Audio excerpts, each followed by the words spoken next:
like, bro. She got a kid. Look at his back. Oh my god.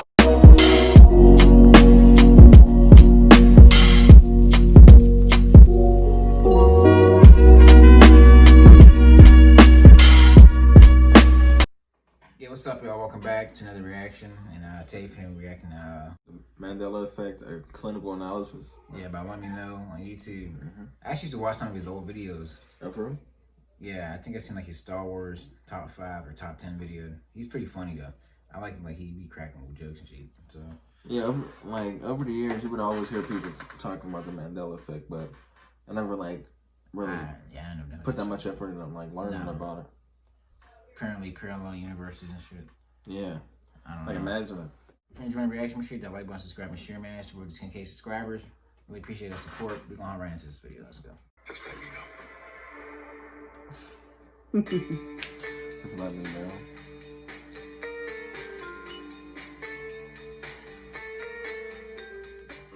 For the past couple of months, a phenomenon known as the Mandela effect has taken the internet by storm. To put it briefly, the Mandela effect refers to a conflict between the past and people's memory of the past.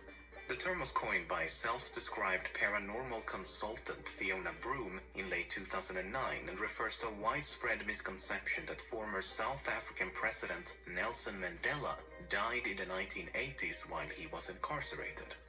In reality, Mandela was liberated in 1990, very much alive, and eventually passed away in 2013. Many thousands now firmly insist on remembering Mandela's death in prison, complete with news coverage of his funeral and a heartfelt speech by his widow. The term has since expanded to include many hundreds of similar collective fallacies, and theories as to their nature and cause are quite imaginative. Fiona Broom and many others are of the belief that these misconceptions are the result of alternate realities. In other words, they are memories from parallel universes, in which history transpired exactly as you remember it, but at some point between then and now, you allegedly drifted into a parallel universe with an alternate history, and thus some of your memories misaligns with the reality you currently inhabit. And naturally, many dismiss the Mandela effect as mere misremembrance and point towards the mountains of research on the unreliability and limits of human memory. For example, the misinformation effect is when a pre-existing memory is retroactively replaced or corrupted by misinformation. Inaccurate eyewitness accounts are prime examples of this. In short, opponents of the Mandela effect posits that the human brain is capable of falsifying memories so convincingly that you may come to believe them to be true, while proponents argue that the memories are true and that it is reality itself that has been altered. Their main argument is that false memories alone cannot account for the sheer number of unrelated people misaccounting the same event or fact. How is it that thousands of individuals who's never met, spoken, or even known of each other's existence came to develop the exact same anomalous memory?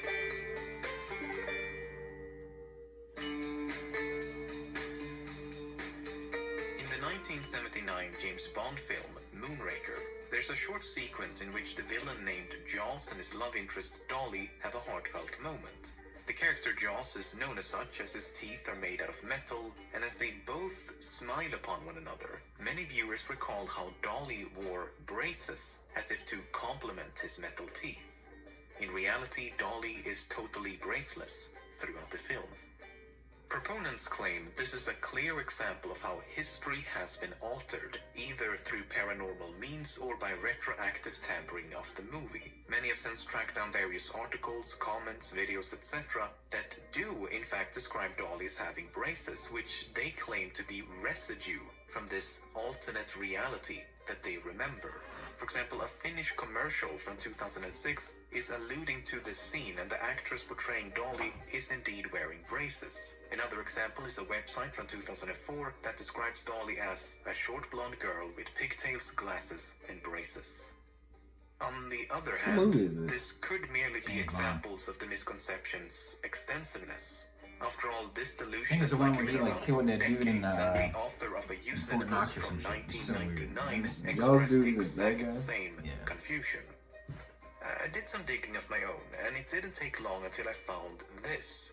It's Tainted a Lines of review of Space. Moonraker published on the day of the film's theatrical release in the US, and in reference to Jaws and Dolly's relationship, the author writes, "It would be a relationship made in heaven if only she wore braces." So, on the day of the movie's release, someone already thought braces would have been idiosyncratic of this character. Is it not more likely that because it would have been fitting for her to wear braces, many came to believe and, by extension, misremember that she actually did? Intruders advancing on command satellite.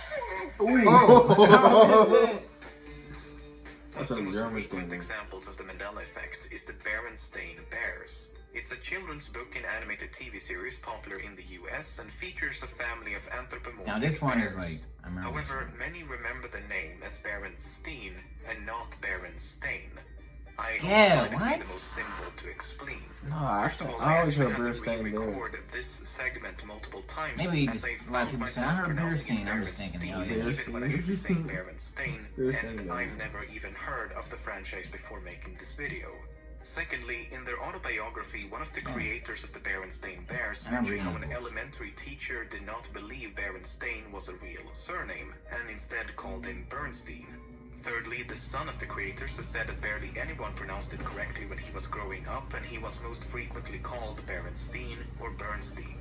Fourthly, the cartoons use an ambiguous pronunciation at I best. don't know, man. We are the Berenstain Bears. I don't know, man. We're Berenstain Bears. It's weird. Listen, Bernstein Bears, the Bernstein Bears will find a way. The Bernstein Bears. He's trying to cover it. He's trying to Fifthly, cover it. surnames with the suffix He's kinda "steen" are shit-faced, far huh? more common than "stain." Swimming! What? See?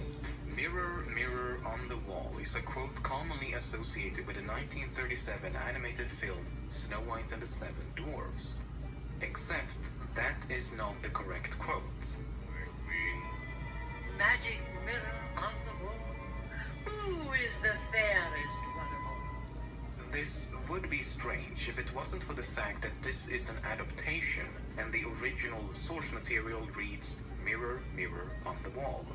Nearly everyone seems to have favored the original version, so naturally that is what most will adapt and remember. Mirror, mirror on the wall. Mirror, mirror on the The Lord Farquaad Mirror, said mirror on the wall. Oh, he did. Mirror on the wall. Mirror, mirror on the wall. Mirror, mirror on the wall. Mirror, mirror on the wall. Even official Disney material has opted to use the original version, perhaps for the sake of familiarity and preference, or, you know, all How he got this information? Besides magic Here we see mirror was in turn taken reading from Rainbow another when they cartoon. go look for the books in the library. Magic mirror. They got him. the fairest They get a in camera on the him walking to the library. That's weird. Many are surprised to Look at learn him, that boy. C-3PO from Star Wars has one of his legs painted silver. Exactly how much of his leg is painted silver depends on the movie. Probably Knee red or and something. lower leg, shin, His arm. knee and shin, naked, metallic, and all gold. The thing is, his silver leg I didn't is know that. never really in focus. It's often just off screen, in the background, too far away, or seen for a split second. When it is in view, the color variance is often barely noticeable. I skimmed through the movies, and in the vast majority of scenes featuring C-3PO, he truly is all gold, as the silver leg can't be seen. When asked about the silver leg, the actor had this to say. He always had silver, and even the stills photographer, John Jay, came up to me one day and said, "Why are you wearing a silver leg today?" Now, he was the stills photographer all the time. He hadn't noticed it. So if a photographer literally taking photos of the C-3PO suit can miss it, I find it difficult to argue that audiences cannot, especially when you factor in the supreme quality of VHS tapes. And this confusion is likely as well as the movies themselves. Here's a Usenet post from 1993, wherein the author tiredly explains that yes, one of C-3PO's legs is indeed silver, indicating that it is frequently overlooked. Then again, I honestly don't remember a silver leg, and it does seem out of place. I guess I'm just dumb enough to place empirical evidence about the fallibility of my own memory.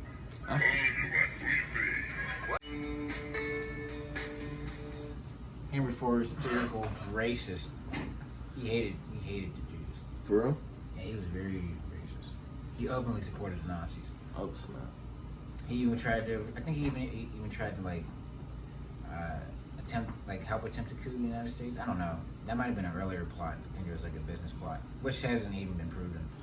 But yeah, this video is crazy. I don't know how I feel about the Mandela effect. I just think people are forgetting shit, and then like people bring it back up, and now everybody's humping on the bandwagon. Like, It depends on what it was, what it is. Yeah, for me, it was more like the Berenstein thing. That was kind of something I remember being different. But other than that, I don't really. Now when I think about it, it's like I never paid attention to it. So now when he brings it up, we try to compare. I don't know. Sometimes in like daily life, it's just like random shit. It's like random stuff. I mean, yeah, there be stuff that be happening where it's like, damn, it's no coincidental. Yeah. But It's like wow, like it's a whole simulation. It's weird. I don't know, everything's coming apart. We're gonna find out in 2021. You're gonna find out. But yeah, if you enjoyed the reaction, make sure you hit that like button, subscribe, and share, man. It's the road to 10K subscribers. We'll see you next time, baby. Peace.